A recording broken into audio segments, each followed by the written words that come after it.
Esta é a história do dia da Rádio Observador, como uma morte numa operação policial incendiou um bairro.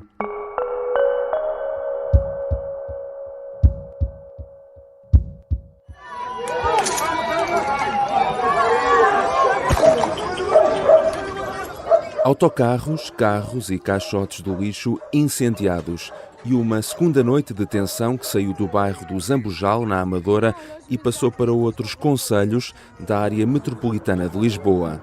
O rastilho para a violência foi a morte de um dos moradores do bairro do Zambujal após uma operação policial que aconteceu na madrugada de segunda-feira no bairro vizinho da Cova da Moura. De acordo com a PSP, o homem foi baleado depois de se ter posto em fuga e ter finalmente ameaçado os agentes com uma arma branca. Mas associações do bairro, amigos e familiares contestam a versão oficial. O que é que aconteceu na madrugada de segunda-feira e que acabou com um homem a ser morto pela polícia? Quantos casos existiram nos últimos anos e em que é que resultaram as investigações? São questões para a conversa com Pedro Rainho, editor de Sociedade do Observador. Eu sou o João Santos Duarte e esta é a história do dia de quarta-feira, 23 de outubro.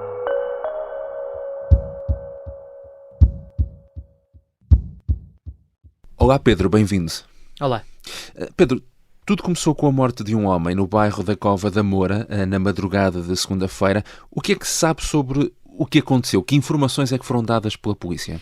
As primeiras informações oficiais sobre aquilo que aconteceu foram conhecidas ou foram divulgadas na segunda-feira de manhã, ao final da manhã.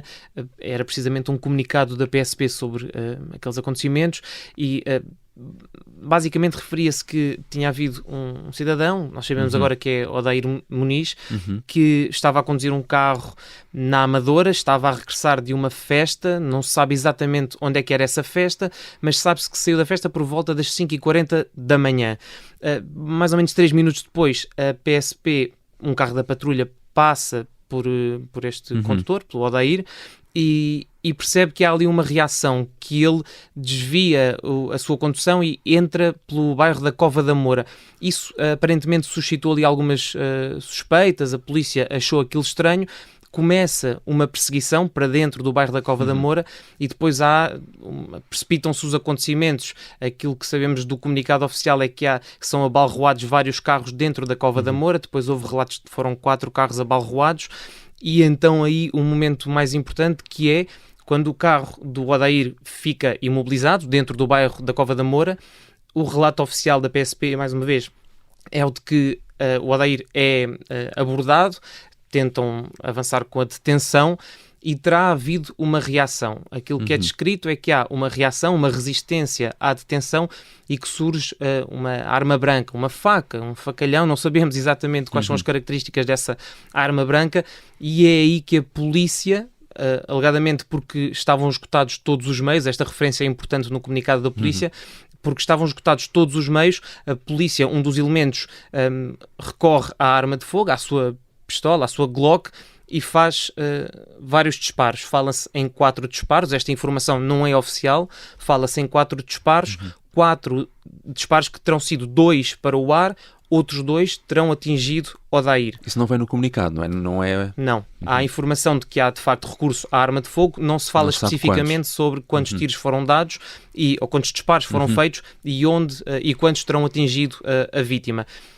Relatos não oficiais falam de que 2 dos disparos então atingiram Odair, um deles na zona da axila, e portanto depois há de ter havido, o Odair cai, supomos que ele estava fora do carro quando é abordado e quando tudo isto se passa, e rapidamente são iniciadas manobras de reanimação, porque de facto o ferimento provocado pela bala teria sido muito grave. Era um rapaz super querido aqui pelos moradores aqui do bairro Zambujal. Epá, eu não acredito no que mencionam, que dizem que o rapaz tinha uma arma branca. Já referiste um nome, Odair Muniz. O que é que sabemos mais sobre este homem? Sim, o que sabemos é que Odair Muniz vive no bairro do Zambujal. Há aqui uma diferença, não é? Porque tudo se passa no bairro da Cova da Moura. Não é muito distante, não é? Mas, é cerca de 1,5 km de um bairro ao outro. Mas, portanto, Odair vivia no bairro do Zambujal. Isto passa-se no bairro da Cova da Moura. Ele vivia no bairro do Zambujal há cerca de 20 anos, tem 43 anos, tem 3 filhos, era conhecido por Dá, era uma espécie de alcunha porque era conhecido no bairro. Depois há aqui uma informação sobre um café no bairro do Zambujal. Não percebi exatamente se ele era dono do café, se trabalhava no café, mas é um ponto de referência até porque depois é ali que se realiza a vigília de homenagem ao Odair e, portanto, este é um ponto importante ali no bairro. E depois ouvimos alguns relatos de moradores do bairro que falam de uma pessoa pacífica, sociável, que até faria voluntariado na associação com a população mais idosa, enfim. E depois também temos outros relatos, é verdade, na vigília desta terça-feira, de que...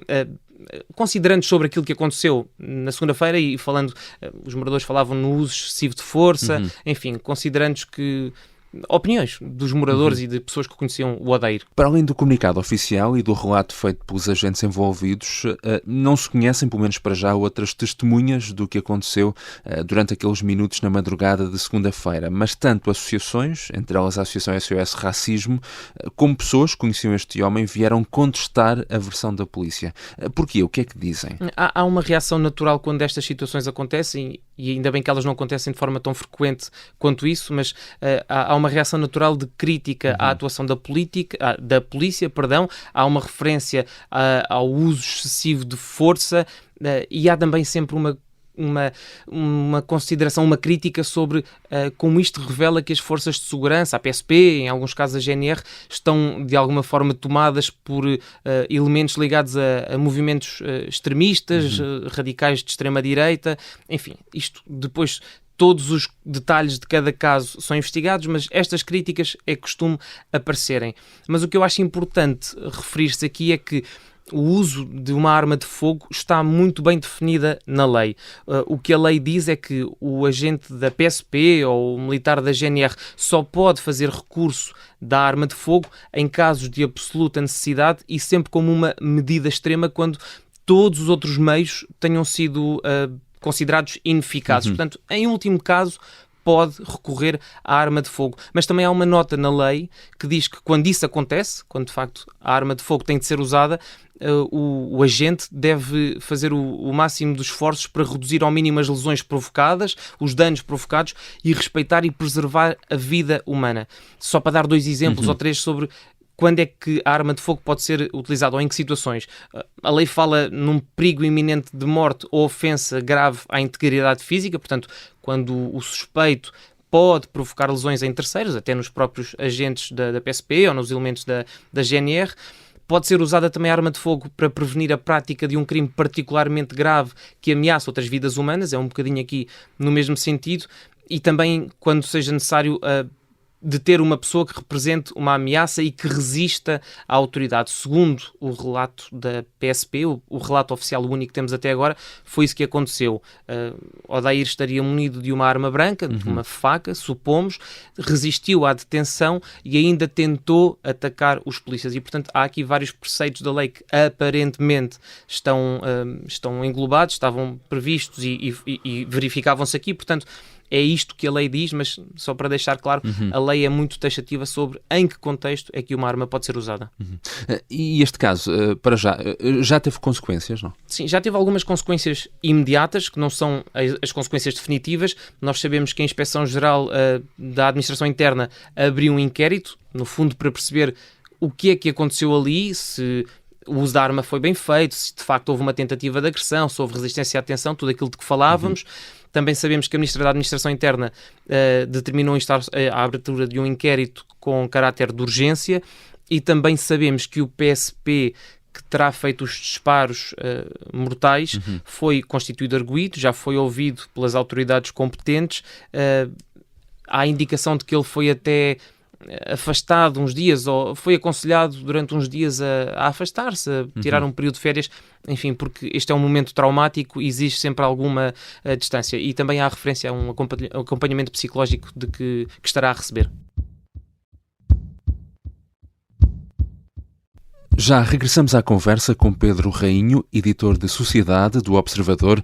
Na segunda parte vamos tentar contextualizar os distúrbios no bairro do Zambujal que aconteceram na sequência da morte deste homem numa operação policial e falar ainda de outros casos de operações policiais que resultaram em mortes, perceber que conclusões ou consequências tiveram.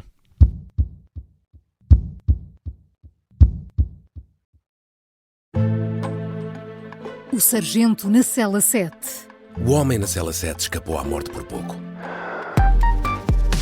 Piratinha do ar. Eu já disse que ele só tem 16 anos. Um espião no Kremlin. Esta é a história escondida de como Putin montou uma teia de poder e guerra. O encantador de ricos. Todos queriam estar com ele. Todos queriam ser vistos com ele. E todos queriam fazer negócios com ele. Operação Papagaio. Dão-lhe a entender que o melhor é que também fique calado. Matar o Papa. Crono não está só disposto a matar, também está disposto a morrer. Um rei na boca do inferno. A mansão da boca do inferno está cheia de espiões e informadores, por dentro e por fora. São histórias que fazem parte dos Podcast Plus do Observador. Pode ouvir no site do Observador, nas plataformas de podcast e no YouTube. Podcast Plus é mais do que um podcast. Estamos de regresso à conversa com Pedro Rainho. Pedro, a morte deste homem deu origem a protestos violentos no bairro onde vivia, o bairro do Zambujal. Que bairro é este? Onde é que fica situado? É um bairro que fica a cerca de 10 minutos de Lisboa. Se quisermos caracterizar em traços mais largos a população, podemos falar de um bairro de habitação social, uma comunidade maioritariamente afrodescendente, alguns elementos da comunidade cigana, fica muito próximo de uma zona industrial, uma série de pavilhões de compras, de retail, etc. Fica muito próximo, como falávamos há pouco, da Cova da Moura, onde, de facto, todos estes acontecimentos têm lugar, e depois é um bairro mais recente que a Cova da Moura, tem uma esquadra da PSP à porta, que fica numa das entradas do bairro, e depois há ali um contraste muito grande, não mesmo no bairro, mas nas proximidades do bairro. Há também ali muita habitação de uma classe, que diríamos classe média alta, com algumas vivendas mais muito contrastantes com a realidade que se vive naquele bairro. Existiam vários focos de incêndio no bairro do Zambujal, portanto a nossa atuação numa primeira instância foi de auxílio aos bombeiros, para que os mesmos pudessem trabalhar em segurança. No entanto, a essa nossa abordagem os cidadãos reagiram com alguma violência, alguns cidadãos que se encontraram no local, havendo, portanto, necessidade de reposição da ordem pública por parte da Polícia de Segurança Pública. E o que é que aconteceu? Como é que os distúrbios começaram? O que acontece é, há a notícia da morte de Odair Muniz, que desencadeia alguns protestos no bairro. A notícia é conhecida na segunda-feira de manhã. Ao final do dia, cerca das 10 da noite, 10h30 da noite, começa a haver aquilo que nós podemos definir, os primeiros sinais daquilo que podemos definir como uma batalha campal em pleno bairro. Há pedras atiradas, primeiro a um autocarro da Carris, que ia fazer o serviço normal pelo bairro. Há até garrafas atiradas a carros de particulares, há vídeos que mostram isso, muitas viaturas privadas a serem atingidas com carros. Há tiros, há petardos a rebentar, há caixotes de lixo incendiados. Portanto, é aquele cenário que se calhar nos habituámos a ver nos bairros de Paris, exatamente, mas que aconteceram ali muito próximo da cidade de Lisboa. E depois há a reação da PSP, num primeiro momento para dar apoio às equipas de bombeiros que estavam a tentar apagar aqueles focos de incêndio. Depois também são alvo de apedrejamentos, ouvem-se alguns tiros. Uma subcomissário da PSP foi questionada sobre o que é que aconteceu enquanto a PSP intervinha diretamente no bairro.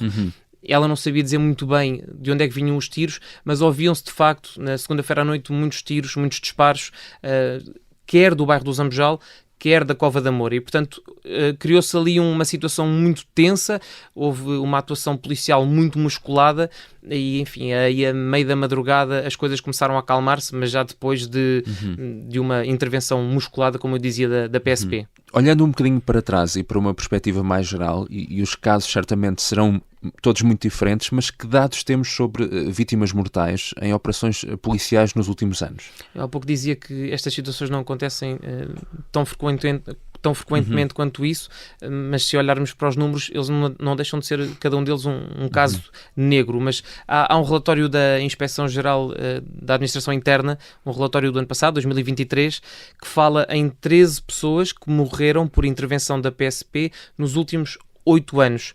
E desses últimos 8 anos, de facto, o ano de 2023, o último ano, foi o mais crítico desse período. Houve 4 mortes por intervenção das forças de segurança. Depois, em 2018, 2019, não foram registados quaisquer casos, mas de facto desde 2017 que não havia tantas mortes por ação da polícia num único ano como em 2023. Por exemplo, em 2017 houve um caso que ficou muito conhecido de uma mulher que estava relacionado com um assalto no multibanco. Ela entrou num carro, o carro correspondia a uma identificação dos suspeitos do assalto, o carro acabou por ser baleado, não tinha nenhuma relação com o assalto e a mulher acabou por ser morta. Enfim, é um dos casos, mas que ficou muito conhecido porque teve muita projeção mediática. Qual foi o caso mais recente, antes deste e agora, de uma pessoa, enfim, morta no âmbito de uma operação policial em Portugal? O caso mais recente de que nós temos informação decorre de um tiroteio entre agentes da PSP e um grupo civis, de pessoas, enfim, no Porto. Eram 4 homens, 2 mulheres e 2 homens que estavam num carro. Noutro carro havia elementos da PSP à civil. Perceberam que o outro carro tinha sido usado em situações tinha sido roubado, furtado, numa situação de carjacking, tinha sido usado em assaltos, em vários assaltos, e quando tentaram abordar essas pessoas, foram abalroados, houve uma troca de tiros e um dos suspeitos acabou baleado, morreu, outro ficou ferido.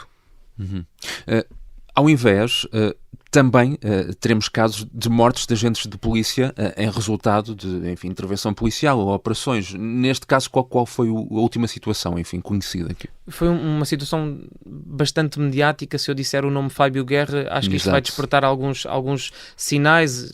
A situação aconteceu na noite de Lisboa. Havia um grupo aparentemente a divertir-se numa das discotecas de Lisboa, no MOM.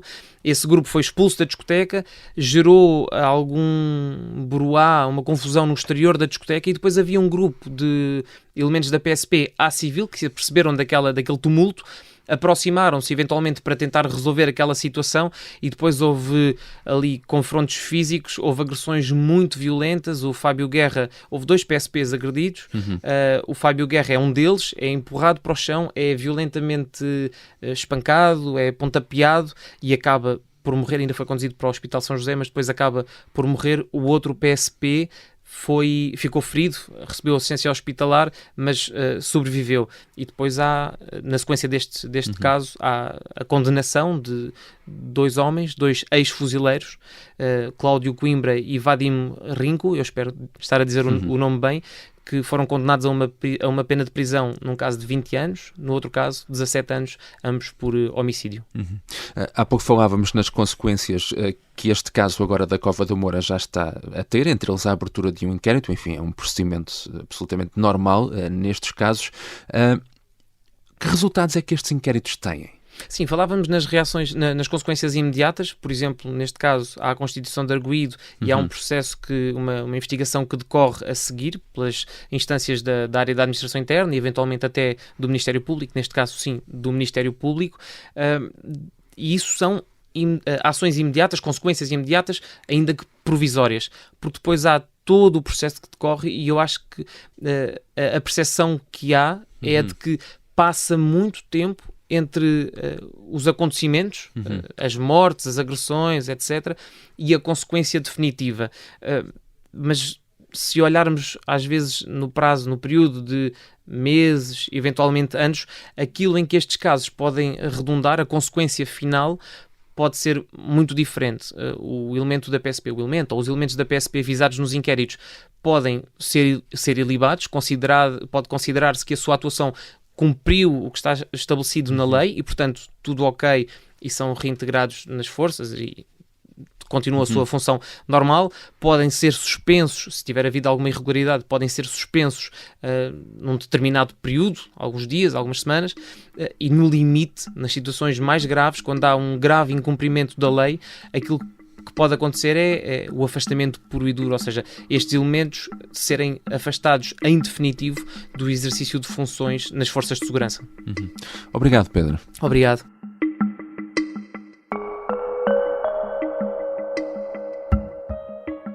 Pedro Rainho é editor de sociedade do Observador.